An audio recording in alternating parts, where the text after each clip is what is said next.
Bonsoir. Alors, est-ce que Israël a effectivement gagné cette guerre de 67 grâce à l'aide du Maroc? Eh bien, sans le Maroc, Israël n'aurait peut-être pas gagné la guerre des 6 jours. Alors, tout commence en 1965, on est 2 ans avant que débute la guerre des 6 jours. Les grands leaders du monde arabe se retrouvent à Casablanca. C'est le 3e grand sommet de la Ligue arabe. Alors, vous vous en doutez, le Mossad ne fait pas partie de la liste officielle des invités, mais il est là et il va recueillir des informations cruciales. Il y a un protagoniste, c'est Nasser, le président égyptien, le leader de la coalition arabe. Alors dans quel état d'esprit est-il à la veille de cette conférence? Il déclare à Assouan en février: l'année 1965 est la plus dangereuse des années de la lutte arabe. Israël prétend que les Arabes s'apprêtent à perpétrer une agression. Cela signifie qu'Israël a l'intention de nous attaquer. Nous devons donc être prêts à riposter.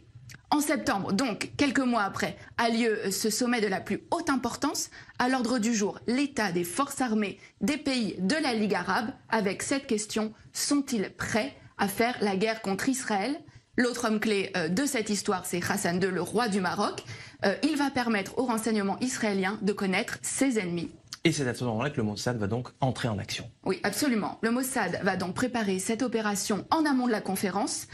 Plusieurs jours avant, une équipe du Shin Bet et du Mossad, il s'appelle à Tsiporim, donc les oiseaux, vont occuper le dernier étage du très luxueux hôtel à Casablanca où sont attendus les dirigeants arabes et où va aussi avoir lieu la conférence.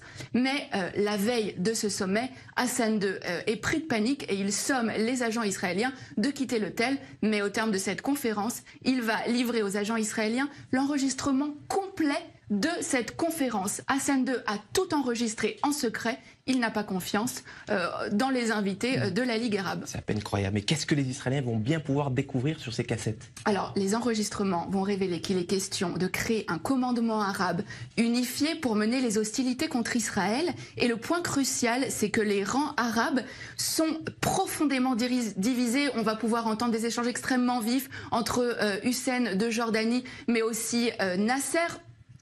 Et alors, ce qui est vraiment important, c'est que les nations arabes vont vraiment révéler leurs faiblesses. Elles ne sont absolument pas préparées pour une guerre contre Israël. Et c'est vraiment sur la base de ces informations-là que Tsahal va lancer les premières opérations de la guerre des 6 jours en 67. Alors voilà un dirigeant arabe sunnite qui est censé être solidaire de ses homologues arabes. Pourquoi Hassan II a-t-il fait ce choix? Qu'est-ce qui l'a motivé? Alors, ce qu'il faut savoir, c'est qu'avant déjà ce sommet, le Maroc et Israël entretenaient déjà des relations stratégiques. Hassan II avait accepté que des juifs marocains émigrent vers Israël, en échange de quoi Israël fournissait une aide logistique au Maroc, notamment en formant ses militaires.